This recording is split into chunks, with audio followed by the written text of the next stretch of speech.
60টা জিনিস মানুষ মরে যাওয়ার পরে তার কবরে পৌঁছতে থাকে। ইন্না মিম্মা ইয়ালহাকুল মুমিন মিন হাসানাতিহি বা'দা মাউতিহি।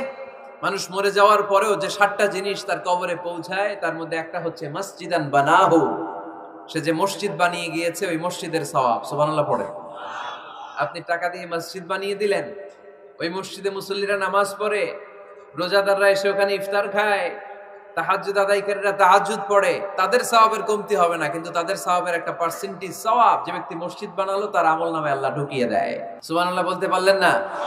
হে নামাজি আমার ঘরে নামাজে পড়ো আজ, দিল মে তোমার চরণ তলে হৃদয় যায় নামাজ।